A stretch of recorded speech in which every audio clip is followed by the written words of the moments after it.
Welcome to the Oasis Podcast. We invite you to visit us at oasisla.org to find out more information on our services, resources, and how to support this ministry.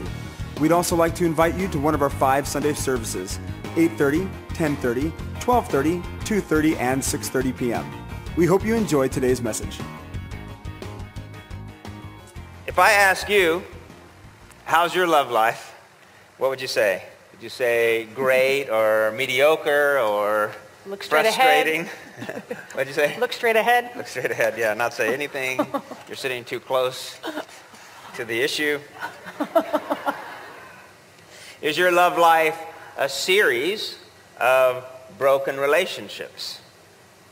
Well, in this series, we are going to be talking to both singles and married couples on the weekends. And so in the next few weeks, we'll be doing some messages directed specifically to couples, some to singles. And I just believe that regardless of your marital status, you'll be able to take away something that will help you in relationships and helping somebody else and just wisdom principles. And we're going to talk about qualities of a lasting marriage. We're going to talk about how to turn around your relationship.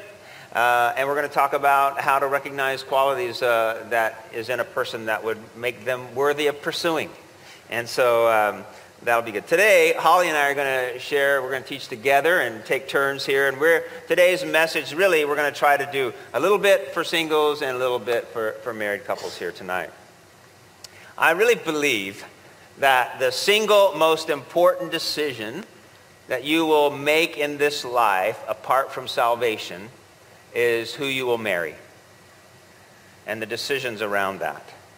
And so we want to give you some suggestions, some thoughts, some insights that we've experienced over the years. And I thought before we started with that, I would give you some advice given by children on relationships, because sometimes we're a little childlike. But when asked the question, how do you decide who to marry, Alan, age 10, said this: you got to find somebody who likes the same stuff.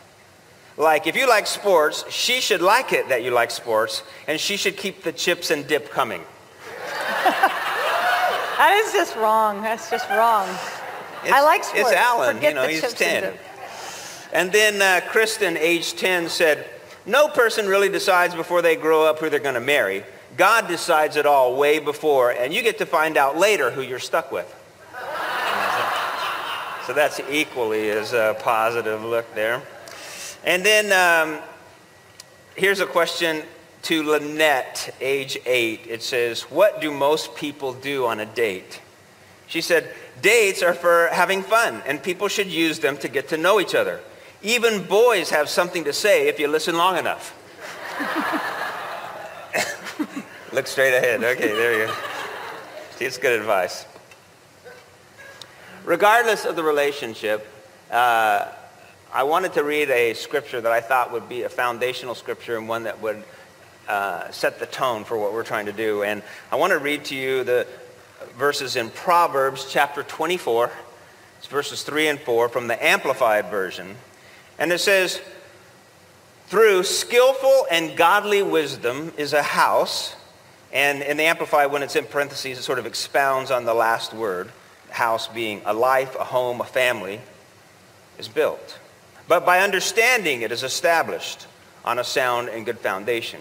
And by knowledge shall its chambers, or of every area, be filled with all precious and pleasant riches. So we're going to talk about, in these next few weeks, some ideas, some direction from insight that will give us wisdom, that will give us knowledge, and give us understanding about men, about women, about relationships, and about ourselves.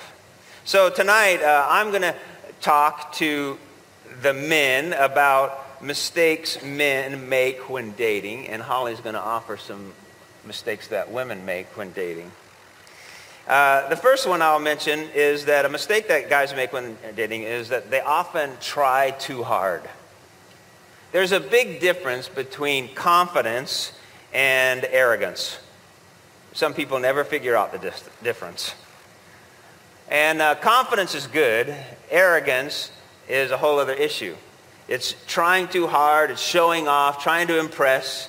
And really, when you really look down to it, it's really the focus is too much on the other person, on yourself other than the other person. You're auditioning. You're concerned about how you look or how you come across.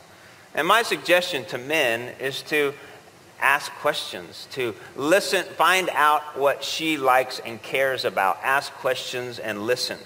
And rather than talking about yourself all night, listen to see what she has to say. Instead of, give her a chance to find out if she's interested in you rather than you trying to tell her that she should be or that she is. I like the quote by Neil Clark Warren. He says, if you're single, get yourself healthy before you get yourself married. And so his instruction is, hey, if you want to know what's the best thing you could do in preparation for marriage is get yourself healthy. In other words, work on developing a sound confidence, a deep inner sense of significance, because that lays the foundation that so much more can come from in building relationships. So it's easier for you to not worry about what they're thinking about you when you have a sense of confidence, and you're more interested in finding out about them and asking those kind of questions, and that is significant. Another mistake that men make in dating is that they disappear. Yeah, sometimes guys would rather avoid an uncomfortable situation or awkward conversations than just face one. But really, you're not doing anybody any favors when you just vanish. Communication is usually the best way to navigate a relationship when there's uncertainty. So talking about things, telling people what your intentions are. I think sometimes women expect too much in the area of what guys might disclose to you. Maybe you go out once or twice and then they don't show up anymore or they don't call anymore, and then women might get upset or frustrated and expect that, man, the guy should call and give me an update on the relationship. It's just not, guys are just not going to do that after a couple of encounters. And I like to say, on one very real hand, no phone call is a phone call. It's either a phone call that says, hey, this is just not going to work out. I'm not that into this. Or it's a phone call saying, I'm kind of a bad choice anyway because I'm not the kind of guy that likes to talk about awkward stuff, which is not somebody you want to pursue and trust your soul with. Are these deep thoughts here? You guys are very quiet. I'm trying to think about all the weird people that you've known. But men, if you go out with a woman 3 times, it would be right and fair if you lose interest, you've spent 3 times together, to have a conversation, to let them know. And in 1 Thessalonians 4:6, it says, in this matter, no one should wrong his brother or take advantage of him. One version uses the word defraud. Now, it's speaking specifically about sexuality in the relationship with a man and woman who are not married. But I think it encompasses an attitude on relationships that would be appropriate, that you don't defraud, you don't wrong somebody, you don't just cut them off, but have a communication. And a guy might say, I'm uncomfortable with difficult conversations, so I'd rather just let them figure it out. And if you can't handle difficult conversations, don't date. Because dating is a serious business. You are playing with the heart and soul of another person, a sister of yours in Christ. I wouldn't want anybody to treat my daughter that way. And I wonder if maybe God doesn't think the same thing. He doesn't want anybody treating his daughters that way, where it's just thinking more about your comfort than just giving some clarity. It's just that conversation that you would know. I think you're a great person, and it's good to have a friend, and maybe that's what we can develop a friendship. And so however you say it, awkward or whatever, at least you're communicating it. And if you do it kindly and briefly, then you've done your part. And however she might react is going to be her issue and not yours. But at least you've said something. And so I think that's important. think sometimes in this, guys find themselves getting involved in conversations with women without realizing what they are communicating in conversations. You start talking to a woman about your thoughts and dreams and fears and issues, then you are really communicating something much deeper than you realize that you're communicating. Then you finish sharing your soul, and then you're done, and you leave and disappear. You have communicated something that maybe you're not aware of, that you're hoping for something a little more intimate. The third mistake that men make in dating, and I'm only keeping it to 3 because there could be many that we do, but one, the last one would be just not courteous enough. Now this could be confusing to a guy because we know that women want to be treated as equals and also treated as women, and some guys don't know what that means. But it's really an issue of honoring. But I really suggest that men, regardless of what is told to you by men or women or the person that you're seeing, courteous is the way to go. Opening doors, being polite and considering them before you. It's just about being polite and protective. It's a word to consider might be chivalrous. It's an arrogant person that does something that's obviously with their own needs in mind, where you went, well, chivalry's dead, isn't it? That's because somebody has just demonstrated they can only really think about themselves. But it's about honoring somebody.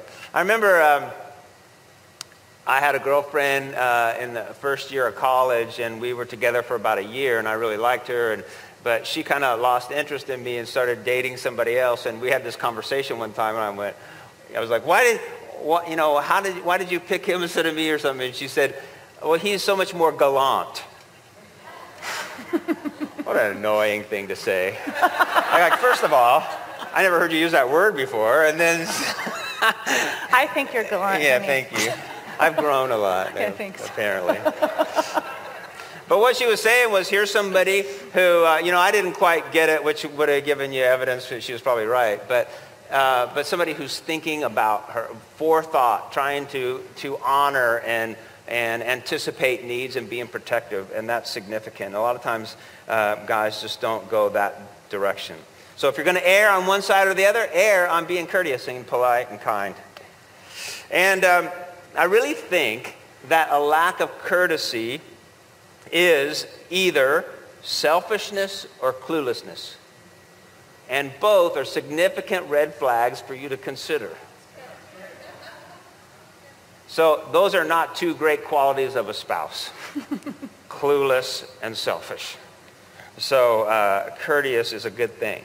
Now, to segue into this a little bit, because we're trying to identify not just manners, but honoring. Thinking about what's protective, what's kind, what is bringing strength to a situation or to a person. I'd like to bring up the issue of sleeping together or living together, because to me, it's also an extension of the same thing. Now, I realize that a lot of people coming to church here, you might have been living together with your girlfriend or boyfriend. You start to follow Christ, and you're still continuing to live together. And I appreciate people making steps in their spiritual journey. But if you are a believer and you're living with your boyfriend or girlfriend, this is the next area of your spirituality that you need to take care of. Because it's too important to be sloppy with this. Because this is not just a little rule that you need to get to eventually. It is a key factor in the heart of God. And if you call yourself a follower of Christ, and yet in the sexual area you act no different than an unbeliever, you need to make a decision. Are you going to be a follower of Christ, or are you going to live like a carnal unbeliever? Because if you are, you're defrauding somebody. You are just putting yourself under the category of believer, but engaging in an area of relationship that is not honoring. A lot of times people living together say, well, this is a great way, marriages fall apart so much, is a great way to try out marriage or relationships. And the studies suggest that between 40 and 85% of couples who live together before getting married, their marriage ends in divorce. So how you could interpret that stat is either people who live together have the same divorce rate or worse. But there is no evidence that, wow, people who live together, only 10% get divorced. There is just no evidence for that at all. So we might as well be honest, we just like sex. And that's the driving force of the relationship. And so what we're wanting is God's blessing in our marriage and not just the sexuality. So now, Holly, what do you think about mistakes that we make? Well, women really don't make any, so you should just carry on. Okay, moving right along. First mistake that women make is denial. I started thinking, I asked some people and read some books, and just in talking about women in the dating process and what mistakes, that we have made and can make. And one thing I heard just from, different men and reading was that women can be too critical or just too negative. And no man really wants to date a nag or a complainer. And I heard this one girl, because I said this to her at a gathering, and I said, so, I heard this, that men think women can be too critical. And she goes, well, look, it's just how I am. Like, I'm just negative. I'm just a glass half empty kind of girl, and that's how I am. And I looked at her and I said, how's that working out for you? Right? So the truth is, nobody wants to be around a complainer. And women, we have opinions about everything. Everything. From movies to people to clothes to what you should be doing, even things we know nothing about. We have an opinion about it. I'm just suggesting you don't share every opinion that crosses through your brain. Most men want to date someone who has a good attitude and has an open mind. Content people are attractive. They're attractive. Philippians 4, verse 11 begins like this. Says, I'm not saying this is Paul writing, saying, I'm not saying this because I am in need, for I have learned to be content whatever the circumstances. I know what it is to be in need. I know what it is to have plenty. I've learned the secret of being content in any and every situation, whether well-fed or hungry, whether living in plenty or in want. I can do everything through him who gives me strength. So I looked at this verse in terms of relationships. I suggest maybe you see it in terms of relationships. See, our ability to be content actually comes from our sufficiency in Jesus, not because we have a boyfriend. Right? Neediness is not good. Having needs is okay. We all have needs, but neediness is not good. Men like to feel needed, but honestly, they don't want to be overwhelmed with our neediness. So another thing, mistakes women can make, single women can make when dating, is we talk too much. Just look straight ahead. I think for a guy, it's exhausting to go out with someone who just talks all the time. Talks all about their job, whether it's complaining or just talking about it, or girlfriends, or just the play-by-play we tend to give. You don't have to go on about every detail. Honestly, if they want to know more, they'll ask for it. Men communicate very differently and usually with fewer words. I was reading this book by Steve Harvey, which I thought had some funny parts in it, and there's this one section of it, and it's an illustration. So this right here begins with a woman who's getting ready to talk to her girlfriend. So she heads in to talk to her girlfriend. And so she says, I walked into work today, and before I could get to my desk, I saw Tanya walking over to the coffee machine, and wouldn't you know it, she had on the same shirt as me. And then the girlfriend says, you better stop it. Which one? And then you say, well, the blue one, the one with the orange flower print that I got from that store across town, the one that was on sale. And then your girlfriend says, you mean the one you found on the $29.99 rack in the back? The same day I found those shoes at the store just down the street. Yeah, that's the one. I wore that shirt to work a few weeks ago, and she complimented me on it, and the next thing I know, she ran to the store and bought my shirt, and she is wearing it to work. Can you believe it? Do you just know how that made me feel? And then your girlfriend says, oh, are you serious? That is just so horrible. She's got some nerve. Okay, so that's a girlfriend conversation, and we've all had them, right? Well, a man is not going to have one like that. Right? You can start out the same conversation to, your boyfriend. You can come in saying the exact same thing. I walked into work today, and before I could get to my desk, I saw Tanya walking over to the coffee machine, and wouldn't you know it, she had on the same shirt as me. And he's going to say, really? Don't wear it anymore. That's it. He's done. So sometimes we... we don't need to talk that much. Ask him a question about what he thinks. And then I talked to some guys and read this, and they say that sometimes women are just they can be too high maintenance. So I started thinking about what does that mean? And so it can be too emotionally high maintenance. If you discuss a problem in a specific area and then he has to go back over every area of the relationship to reassure you, that feels like to a guy that you're high maintenance.